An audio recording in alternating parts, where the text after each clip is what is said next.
From the Library of Congress in Washington, D.C.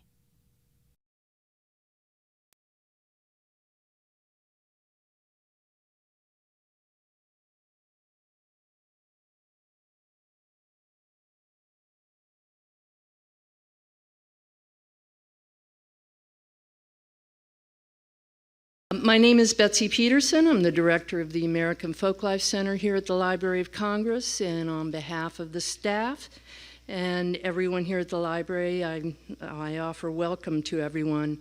And welcome to the latest presentation in our Benjamin Botkin lecture series. The Botkin series is an opportunity for the Folklife Center to present the latest, the best, the most current work by leading scholars in the disciplines of folklore, ethnomusicology, oral history, and cultural heritage. It also is an opportunity that allows us to enhance our own collections. All of these lectures, presentations are videotaped and become part of the American Folklife Center archive. They also make their way onto our website as an online lecture so that we can share all of this with people around the world and for future generations. So with that said, please turn off your cell phone or any electronic gadgets you may have. I'd appreciate it. And today we're going to vary the usual format that we have. I know many of you in the audience are regular attendees, and we certainly appreciate it. And we normally have these events at noontime, but today we're having a little bit longer session, and we're going to offer a lecture with some video screenings or film screenings. And the opening talk, we will begin with Steve Zeitlin, distinguished folklorist Steve Zeitlin. And then we're going to screen two films, both of which were collaborations of Steve and our other guest this afternoon, Paul Wagner, an award-winning filmmaker and longtime partner and collaborator with Steve.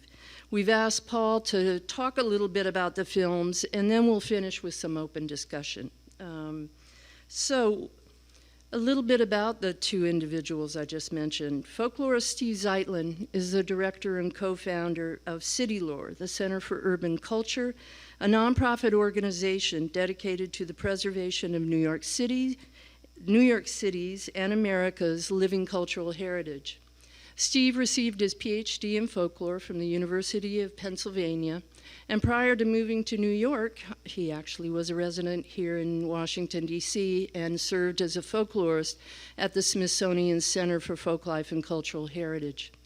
He has also taught at a number of universities, including George Washington University, American University, NYU, and Cooper Union, and served as a regular commentator for the nationally syndicated radio shows such as Crossroads, Artbeat, and NPR's The Next Big Thing. In addition to all of these accomplishments, Steve is also a prolific writer and an author and co-author of numerous award-winning books, including A Celebration of American Family Folklore, The Grand Generation, Memory, Mastery, and Legacy, and we'll be seeing a film in relation to that, City Play, Because God Loves Stories, an anthology of Jewish storytelling, and Giving a Voice to Sorrow, personal responses to death and mourning, as well as several children's books and poetry collections. His latest book, The Poetry of Everyday Life, will be published next year. Steve has also had extensive experience with films on various aspects of folklore, including the two that we'll be seeing here, but also Free Show Tonight, Mermaids, Frog Legs, and Fillets, all done in collaboration with Paul Wagner.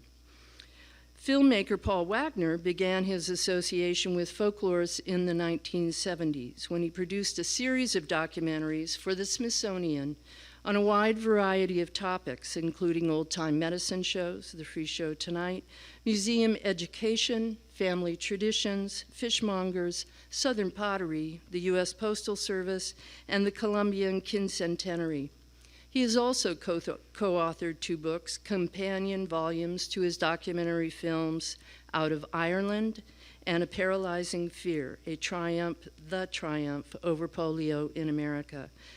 In addition to Oscars, Emmy Awards, his films have won many regional Emmy Awards: Cine Golden Eagle, the Irish Silver Harp Award, the Blue and Red Ribbons from the American Film Festival, and the Grand Prize from the National Educational Film Festival. Paul has degrees in English and Communications from the University of Kentucky. He studied visual anthropology at the University of Pennsylvania, and I also understand he has some experience as a country singer as well. Currently, Paul and his wife and filmmaking partner, Ellen Casey Wagner, are based in Charlottesville, Virginia, where they had the Paul Wagner Productions and the nonprofit independent production corporation, American Focus. So we have two very accomplished individuals with us today, and I'm looking forward to it. We will begin with Steve talking a little bit about the poetry of everyday life, and then Paul will introduce the two films he has worked on with Steve. The Grand Generation is the 1993 collaboration by Paul, Steve, and folklorist Marjorie Hunt. And we're also delighted to be screening, and I don't know if we're premiering. Are we premiering? Okay. We are premiering Stephen Paul's recently completed documentary, Boom and Bust, America's Journey on the Erie Canal. And we're especially proud of this film, I have to say, because the research and some of the filming for the documentary were facilitated by an AFC Archie Green Fellowship. And I know Archie Green would be very happy. So with all of that said, I'll just turn things over to Steve and Paul. So Steve Zeitlin, Paul Wagner.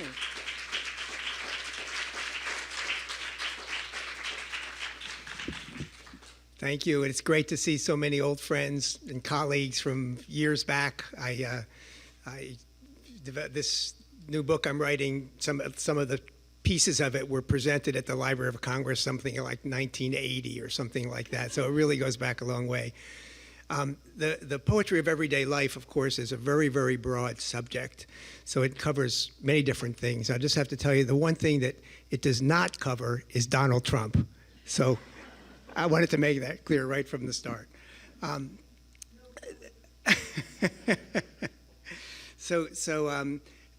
A few years after I graduated from college, many, many years ago, I ran into a classmate of mine named Ross Abrams. And he had started a medical practice by then, and already had a child long before I was married or anything like that. And of course, I was doing the family folklore project, so I asked him if he told stories to his child at night. And he said, Steve, it's a funny thing. I used to tell him fairy tales to put him to sleep. I told him Snow White and Goldilocks and the Three Bears, all the old fairy tales, until one night I just couldn't think of one. So out of desperation, I said to him, once upon a time, there was a little boy named Saul. His son was named Saul. And he woke up in the morning and had a bowl of Cheerios. Then he waited for the school bus, and then for lunch he came home for a bowl of Kraft macaroni and cheese. My son loved it, and after that, the only tale he ever wanted to hear was the story of his own day. And always inspired to jot down poems based on everyday conversations, I jotted it down this way. Once upon a time, my father, plumb out of fairy tales, fashioned a tale about a boy named Saul, who wolfed down his Cheerios and waited for the school bus, came home to Kraft macaroni and cheese. And it took me a moment to comprehend that child was me, but it became my favorite bedtime story, the woof and warp of days, braided each night before Dad and I would part, wound by a childhood charmer who spun life into art. The transformation of everyday life into art is at the root of all storytelling, memoir, autobiography, myth-making, and legendary. We write and we tell stories to order the mess. Finding moments of artfulness and giving them the self-contained structure of a poem on a page, a picture on a canvas, or a tale that is told sets them apart from the chaos of our daily lives and bespeaks their permanence. We all have the capacity to express ourselves and respond aesthetically to our experiences. Most of us tell jokes and stories, cook, dance, and celebrate. And in this talk, I explore some of the crannies where the aesthetics of life are nestled. And I oftentimes go back to, of course, I probably don't have to talk about what folk life is here. In fact, I think you have a big poster out there saying, what is folk life? But you'll be happy to know that Amanda and I in New York always go back to the Library of Congress publication written by Mary Hufford, who wrote that, like Edgar Allan Poe's Purloined Letter, folk life is hidden in full view, lodged in various ways we have of discovering and expressing who we are and how we fit in the world. Folklore is reflected in the names we bear from birth, invoking affinities with saints and ancestors and cultural heroes. Folk life is your grandfather and great uncles telling stories of your father when he was a boy. It's the secret languages of children, the code names of CB operators, the working slang of watermen and doctors. One of my favorite examples comes from my hairstylist, Sheila Ortiz, who is highly sought after as a hairstylist in my hometown. Visual Difference is the name of the shop.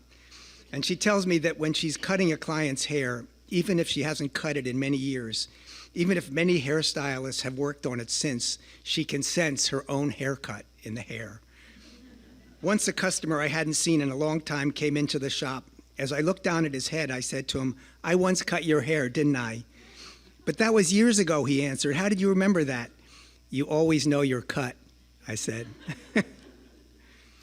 One of the other delightful things that we had the opportunity to do at City Lore, might not mean a lot to you, but you probably know who Walt Clyde Frazier is, the famous basketball star of the Knicks, who is now the very colorful announcer for the Knicks in New York. And we had him come to City Lore to talk about the poetry of basketball, because he describes players as swishin' and dishin', shakin' and bakin', movin' and groovin', wheelin' and dealin', dancin' and prancin', stumbling and bumbling, and when they foul, hackin' and whackin'.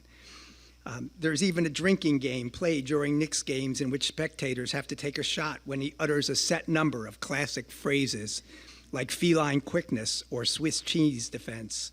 He rhapsodizes about splendor on the glass and preaches the poetry of basketball on the microphone. Every action on the court must be done with fire and desire. And when he came to speak at City Lore, somebody asked him if he had actually ever written a poem, and he said no. So some of the descriptions of folklore that I like to go back to, Kathy Condon compared folklore to a trip to the optometrist. And he or she places a lens over your eye and says, "Does it look better this way or this way? This way or this way?" Well, when he slides in the folklore lens, we see the things that we take for granted a little more clearly. Another friend, Bill Westerman, mentions that the way most people see the arts is to see only the visible light and colors in the spectrum.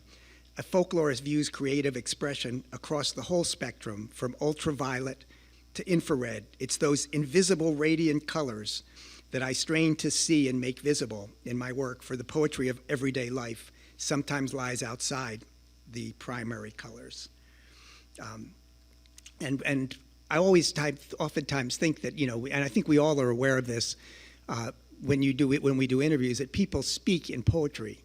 And in fact, one of the reasons why it's very hard to write a good poem is that people are much more poetic when they just talk oftentimes than when they try to put it into poetry.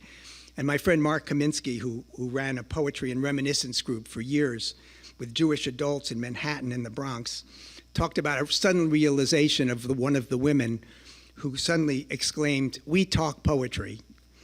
And one of the highest compliments I've gotten, Mark is one of my gurus, and who described me as a poetic listener, which I think characterizes folklorists in general. He described the way his friend, the anthropologist Barbara Meyerhoff, listened as something akin to soul flight, a period of grace when she was granted the gift of leaving her own life to travel in another's. Listening deeply is key to tuning in to the poetry of everyday life. But even before I began to study folklore, I was a poet, which I define as somebody who writes poems, not somebody who necessarily publishes them or is recognized.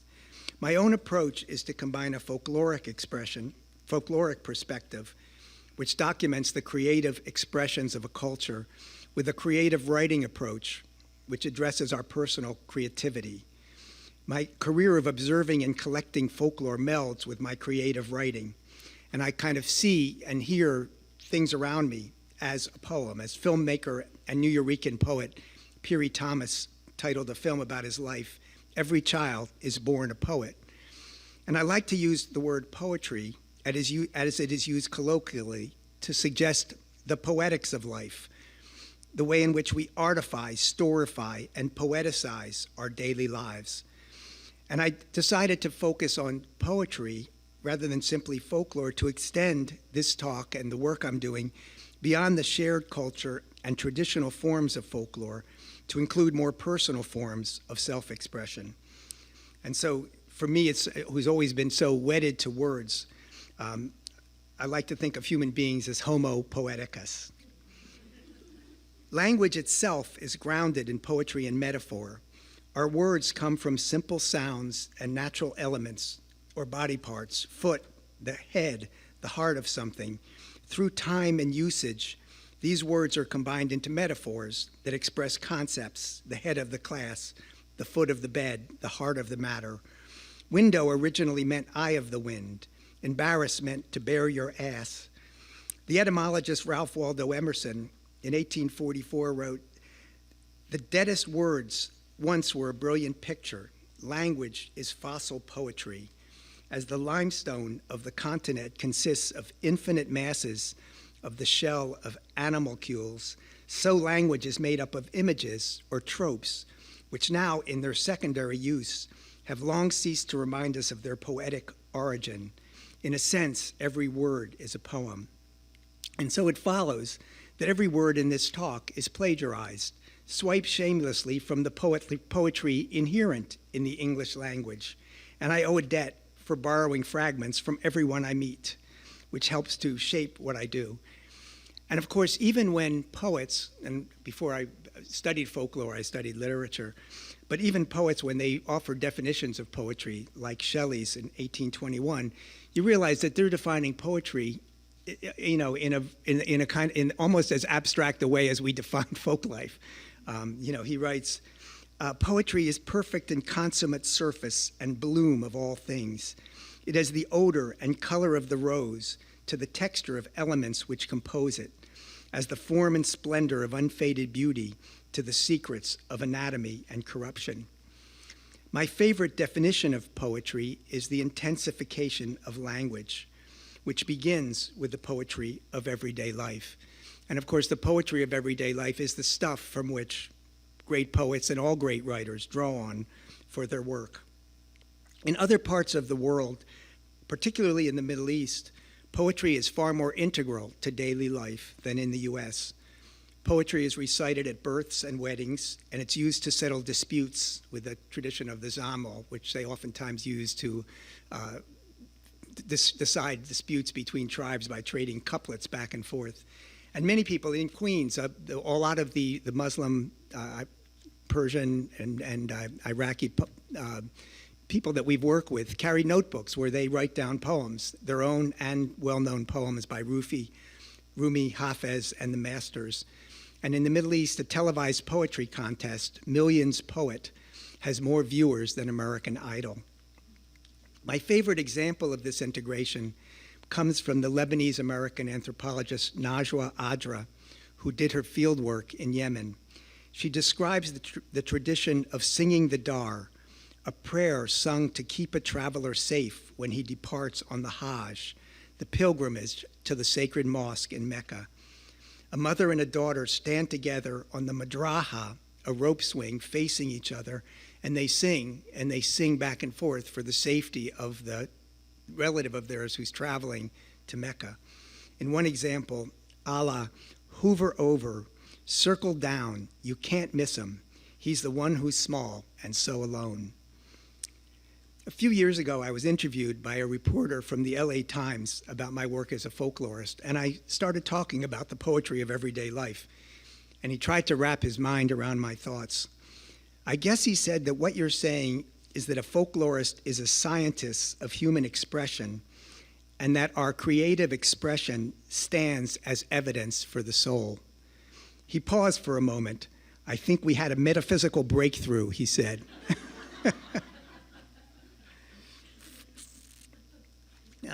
Our greatest desire, writes psychologist Daniel Taylor, greater even than the desire for happiness, is that our lives mean something.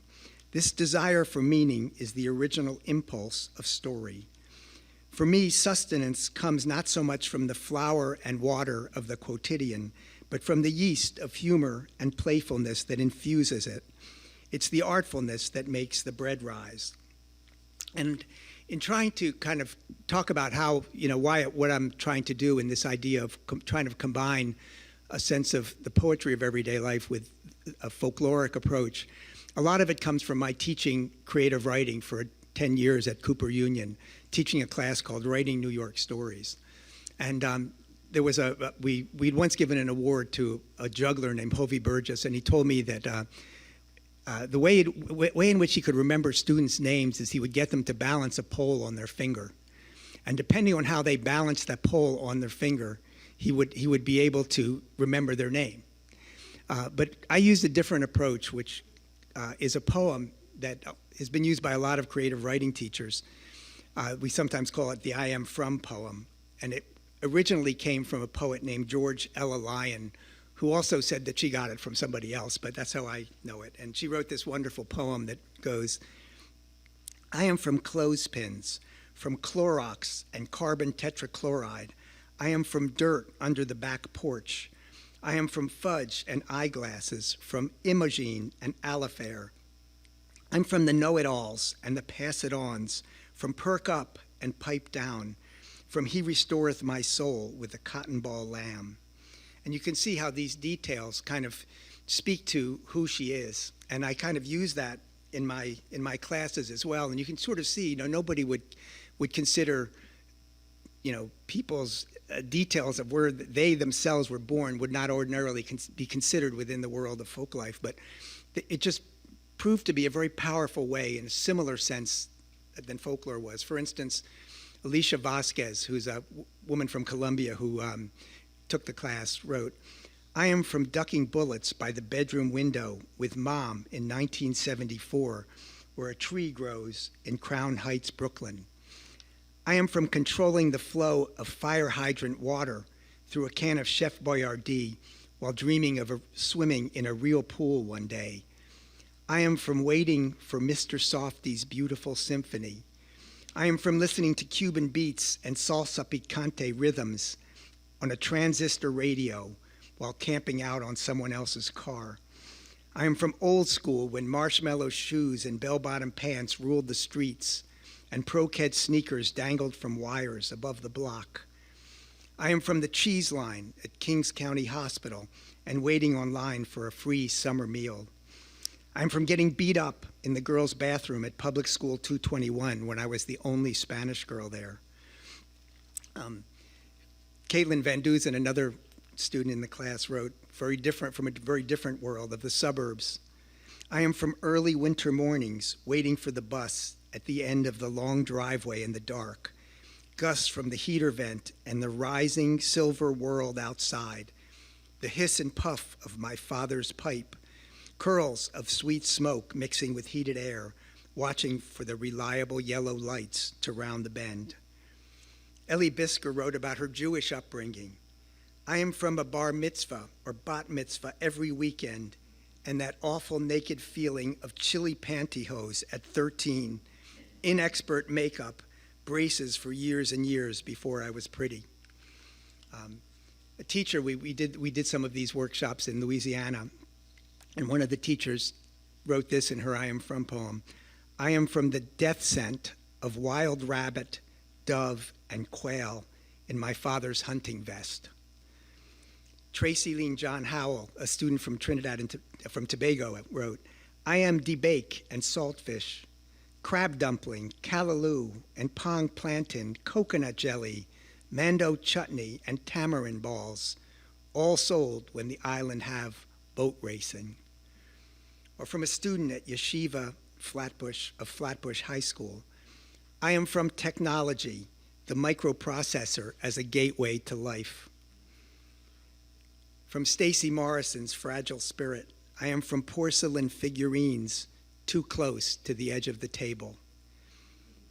Some poems encapsulate family dramas. Richard Storm, I am from my mother's chatter and my father's silence.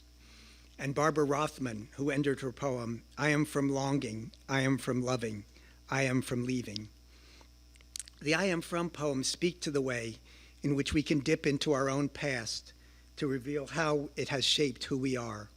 Folklore is always thought of as shared humor, shared stories, a common culture, but there is a folklore of one's own self as well, a knot of myth-making lurking in our souls, threaded with details that the act of writing this particular poem can begin to unravel. Now, if this was a workshop, I would have you all take out a piece of paper and do this. But I do invite you to go ahead and do that at home, and please do send it to me, steve@citylord.org, because I collect these poems. I'm a huge fan. One of the other things I've thought about and talked about in the work I'm doing is how people use poetry in their daily lives. And our family, with Amanda, always goes down to South Carolina to the beach for 1 week a year. And we started a tradition of poetry night, where on the porch every night people would bring out books of poems and everybody would go around and read poetry. And it's actually become an extremely popular event because now it happens every week with her dad and folks down in South Carolina. And Lucas, her dad, always brings along his 101 favorite poems published in 1929. And our nephews always bring Shel Silverstein's poems, you know. One of them sort of became an expression after he read it, you know. I can be your friend, there's really nothing to it. I tell you what to do, and you do it. So masterpieces and ditties are treated with equal weight. Poems by Shelley, Keats, Wordsworth, and Byron are interspersed with children's poetry and nonsense verses. Each year, Amanda's sister reads The Minuet by Mary Mapes Dodge in honor of their mother, Frances. Grandma told me all about it, told me so I couldn't doubt it, how she danced, my grandma danced long ago. Sarah reads that poem every year because it reminds us all of a story that Frances loves to tell about how she once jumped onto a table at her college's junior-senior ball and danced to Minnie the Moocher. Lucas, a forester and environmentalist, never misses a chance to share Shelley's The Cloud, which he reads in full, but I quote in part. I am the daughter of earth and water, and the nursling of the sky. I pass through pores of the ocean and shores. I change, but I cannot die. Each year, he remarks, I just think it's amazing that a poet could capture the hydrologic cycle so well. My nephew Patton, who has lived and worked in Beijing and speaks Chinese, often recites a poem by Li Po, Quiet Night Thoughts, among the most quoted poems of the Tang Dynasty. Translated, which this is his translation. Before my bed, there is bright moonlight, so that it seems like frost on the ground. Lifting my head, I watch the bright moon. Lowering my head, I dream that I'm home. I thought it would be appropriate, he said, for poetry night at the beach, because the moon was shining on the water, because of the extreme contrast between a frosty tundra and Garden City in August, and because being at the beach in the summer with my grandparents is one of my models for home. In The Second Life of Art, the Italian poet Eugenio Montali suggests how the journey of art is, quote, an obscure pilgrimage through the consciousness and memory of men. He explains that music, painting, and poetry exercise their powers outside the moment of creation when they free themselves from that particular situation of life which made them possible. It is in those moments when the poem is appreciated in situations and for reasons the poet could not even have imagined that the circle of understanding closes and art becomes one with life. The poems our family reads were composed at different points in human history, but as part of their obscure pilgrimage, They sojourned for a few moments each summer at this beach house in Garden City. And of course, the poems are the way in which family members share their love with one another, but in the process, everybody's poem is really saying something about them. In their choice of the poem, it's really telling us something about them. And I was also talking to a number of people who kind of talked about how poems have helped them in much more dire situations than that. I talked to one man who recited the love song of J. Alfred Prufrock, which he had memorized as he would go through an MRI to calm himself down. And for many years, Alice Ali Kasich was overcome with anxiety, a vague, powerful angst that she couldn't place. One day, she said, I was walking through my office at work, and I saw a poem scotch taped to a computer. It was called The Guesthouse by Rumi. And this is how it goes. This being human is a guest house. Every morning, a new arrival, a joy, a depression, a meanness, some momentary awareness comes as an unexpected visitor. Welcome and entertain them all, even if they're a crowd of sorrows who violently sweep your house, empty it of its furniture. Still, treat each guest honorably. He may be clearing you out for some new delight. The dark thought, the shame, the malice, meet them at the door laughing and invite them in. Be grateful for whoever comes because each has been sent as a guide from beyond. And then what Alice told me was that different people are sitting at the table, but the poem tells you, don't be alarmed. So when I had the panic attacks, I understood that it's not me. I just have a really bad visitor. I need to sweep out our house, to let him in and let him go. Her brother loved the poem too.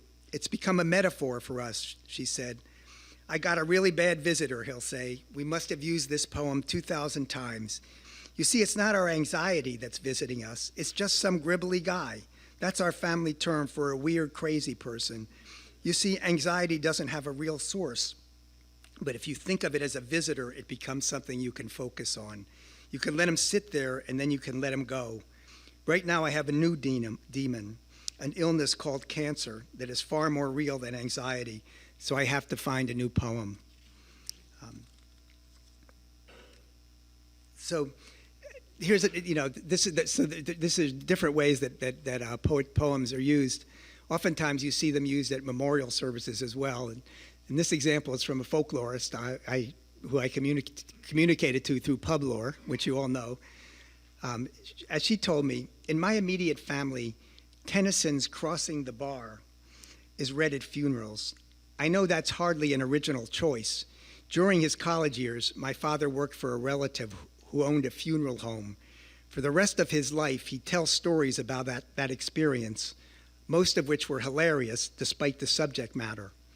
He heard Crossing the Bar read at someone's funeral and fell in love with the poem. He had read it at the funerals of my grandfather, grandmother, and one of my great aunts.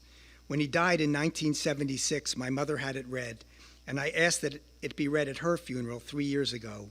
It's in the instructions for mine, and if my brothers don't want it, they better tell me before they go. Tennyson wrote Crossing the Bar in 1899. In it, he compares death to crossing a sandbar and reaching the sea that lies beyond death, to which each of us returns. Shortly before he died, Tennyson told his son to put Crossing the Bar at the end of all editions of his poem. Sunset and evening star, and one clear call for me, and may there be no moaning of the bar when I put out to sea. But such a tide as moving seems asleep, too full for sound and foam, when that which drew from out the boundless deep turns again home. Twilight and evening bell, and after that the dark, and may there be no sadness of farewell when I embarked. For though from out born of time and place, the flood may bear me far, I hope to see my pilot face to face when I have crossed the bar. In the Boykin family, Deb said, there's a story that accompanies the reading of the poem. My father had a multitude of friends who came from a multitude of backgrounds. One of his favorite haunts was Lamar's, a blue-collar bar just across the Alabama River in Montgomery County, which was a wet county. We lived on the other side of the river in what was then a dry county. As we were leaving the graveside, one of his drinking buddies from Lamar's came up to me and said, "I liked that poetry, and it just suited old Jake. He crossed every bar he ever came upon."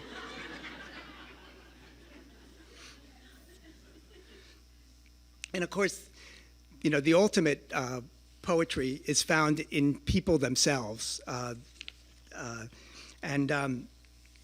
One of my favorite of the people that I've gotten to know was a homeless man named Tony Butler, who once said to me, "People think of me as homeless." He lived in the subway in New York.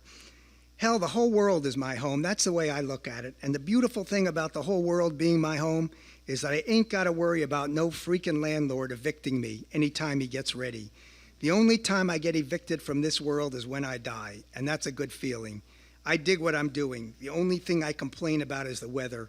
A few times I had to freeze to death. I had to refuse to freeze to death." Another time I ran into Tony, he was playing a game of solitaire. "The problem with this game," he told me, "is that there is an abundance of losing combinations." He's playing the solitaire on the bench in the subway station. In the weeks and years that followed, I realized that his observation applied not only to solitaire. This was his philosophy, and he said it poetically. "Too many things go wrong, and not enough things go right." I mean, who can disagree with that? Wrong is what makes the world go round. Wrong is king. Wrong rules. Wrong dominates. The world is actually geared to go wrong. There's too many ways for things to go wrong, and it's impossible for everything to go right. And after I had known him for a few months, Tony said to me, "Hey, Steve, I wouldn't mind if you laid some cans on me." So I brought him some cans of soup a few days later. "Tony," I said, "living down here in the subways, how do you heat the soup up?" "Steve, you know what I've discovered? The only difference between hot food and cold food is the taste." And we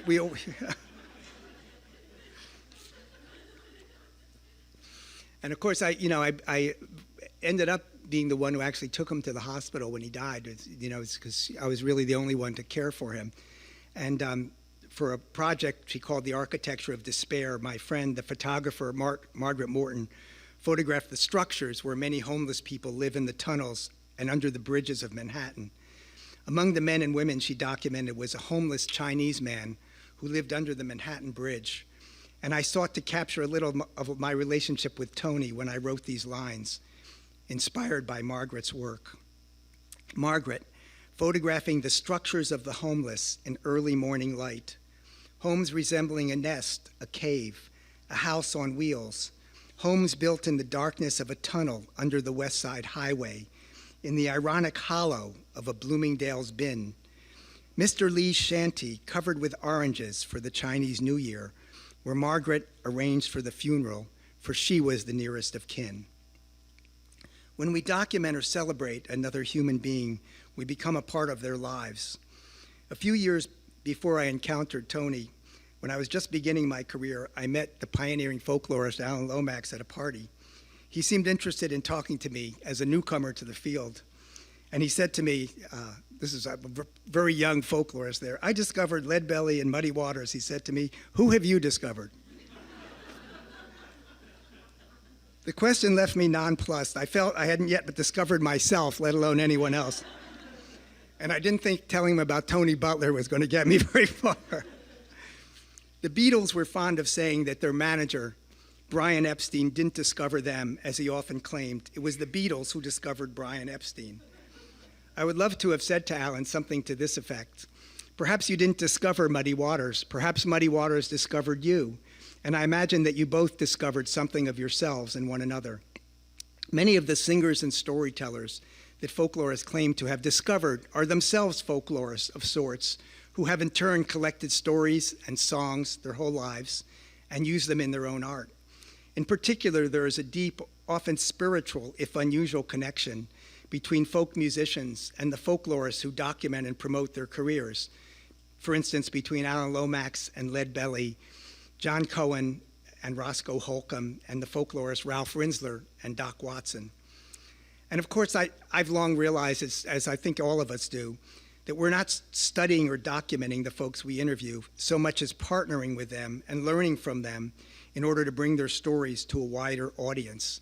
They are not our informants, a sorry term often used in our discipline, but our collaborators. And much of my work involves documenting cultural forms, but it's also about connecting across difference with kindred spirits from other walks of life and collaborating with them on a deeply personal level. The poetry of everyday life resides in stories, poems, foods, places, and songs, but it also resides in people, those endlessly complex beings whom we meet, poeticize, and storify in order to understand and feel close to them. And the characters I've gotten to know in my work, many of whom passed on, come back to me through stories. I discover again and again what the folklorist Sandy Raccoon narrowed into 3 words: people are smart. And one of the things that we did, and which I'm drawing on very heavily in this work, is going back to a project that we did a few years ago called The Grand Generation, where we came up with the idea, after doing a program about the contributions of the elderly and their stories and their traditions, we came up with the idea of filming each of them and trying to get them just to sort of talk and to tell their philosophies of life as a kind of poetry of everyday life. And I kind of consider them, these characters who we chronicle here in this film, as geniuses in the art of living. And there's a lot of poetry in all the things they say. Both Marjorie and I quote these lines back and forth all the time. You know, they become part of our own lexicon. And so I wanted to just show you this film that I collaborated with Paul on some years ago, and then talk to you a little bit after that. So this is The Grand Generation.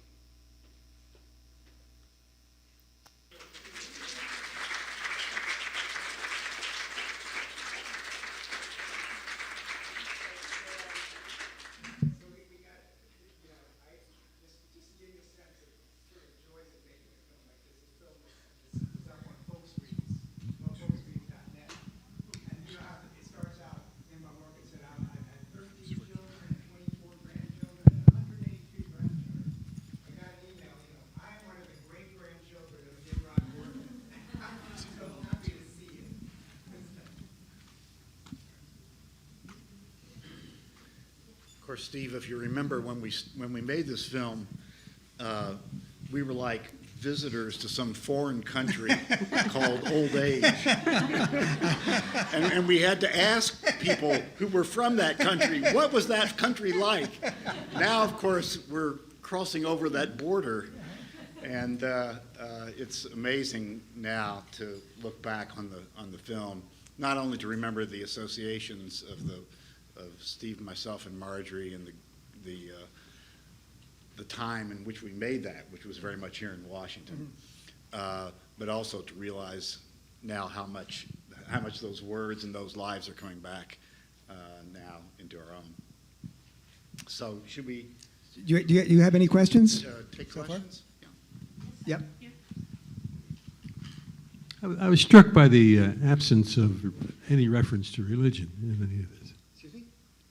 The absence of religion in any of these interviews. Is that, I mean, why? Yeah, well, the film interviews were based on relationships that Steve and Marjorie had with all of the people. Right. I guess the one exception was Mrs. Tucker, who was a relationship that I had from previous film that I had made with her. And I don't know, it certainly wasn't a conscious omission, and I could certainly see where it might come up in the context of the questions. Do you have any thoughts? You've made films about, coincidentally. Right. I've actually made a number of films about religion and the role it plays in people's lives. And it is kind of a folkloric element in many respects, I suppose. But in these particular lives, I think it's fair to say faith might have had an important, been an important strain in their lives, but it was not tied in with their perspective on old age and that place in their life. And also, of course, we're asking the question, so that probably refers. Right. If I were more religious, probably I would have asked those questions. But yeah, these films, to point out the obvious, are not just about the people on the screen; they're about us too. Other thoughts? For me, I was just going to point out how many great memories this brings back for me. Steve and I met actually through a great friend, Amy Kotkin, who's here. Amy, are you still here? There she is. Who introduced us in the 70s. And working with Steve really established sort of how I came to identify myself as a filmmaker, which was that first we had to become friends and then filmmaking partners. And that's been a wonderful feature of my work in film over many films with Steve and with Marjorie and just many other collaborators, many in folklore and some in other subject areas. But it's been great to have that relationship of the person who really understands the subject matter and me as a filmmaker working with them. And watching this film, I'm reminded of how often the challenge there is, I always think of it as kind of a dance with the subject matter, a dance with reality, a dance with the people who are in the film. Because you always want to kind of, Steve and I would talk, and Marjorie, about, well, here are the ideas we want to feature and make clear to the audience. At the same time, as you make the film, you realize there's a very delicate balance of kind of controlling what's said and what's done in front of the camera and what happens in the editing room, but also, as important, really more important, allowing the people to speak, allowing the people to breathe and their stories to emerge in a natural and organic way. And that's really the power, I think, of films in folklore, is that those stories are so rich and powerful if you can be careful about how the film is made and the stories are allowed to emerge. I just wanted to make a comment. Last night I was at an outdoor concert in Bethesda, and a folk musician, for lack of a better description, was singing a song written for a friend who had survived a medical crisis that he named Aging Gratefully instead of Gracefully, and which called to mind a Tai Chi master referring back to a rabbi who started a philosophy of saging rather than aging. And your film kind of captures that in being all-encompassing, that it's inviting everybody into the dialogue. And I was so pleased that one of the interviewees was singing, because I think music, and that might not have been part of the interviewer's intent necessarily, but music is part of that journey, and so I was very pleased to see that. And I'm wondering how music has woven its way through your works. Paul is, being a musician, has been a master at music in all of the films that we make, and you'll be able to hear that in the next film too. Yes? Just speaking to mine. Okay. Sorry. Oh yeah, there's an extra mic here too. It was also just, an inspiration of Paul's. All of these people, when we filmed them, were actually participating in the film at the Folk Festival. And we brought, we actually brought them to a studio, and it was the idea of just filming them against a black backdrop that was a rather unusual idea for a folklore film. But now you see them, and you see them with so close up and with such vitality, and it just seems like just an incredible way of remembering these people. That was exactly what I was interested in, to get the kind of authenticity and directness and no barrier between us and them and you. How long did you have to oil the wheel to be able to have them relax and be themselves? And that's a pretty tight shot you were about. Well, just following what I was saying earlier about collaborating, in the documentary film world, people talk about the three most important things are access, access, and access. In other words, if you have access to an amazing story, you have a great shot at ending up with a great film. If you don't have the access, there's no film. And what collaboration does, working with Steve and folklorists who have deep relationships with these people in this film and in many other films and many other settings. And the power of that relationship is everything. They're totally comfortable because Steve is there, because Marjorie is there. And, you know, we try to work in a way that keeps that comfort level and with the lights and camera and everything. But the power of the relationships is a lot of what's writing, plus the people who, you know, who Steve and Marjorie and other folklorists identified tend to be powerful individuals just as people, don't you think? Yeah. And so a lot of their authority and their comfort in being themselves in front of a camera is just who they are as people. So let me just talk a little bit about a very different film that you're about to see.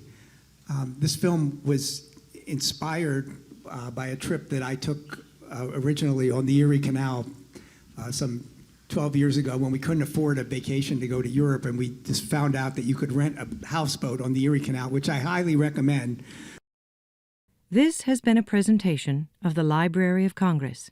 Visit us at loc.gov.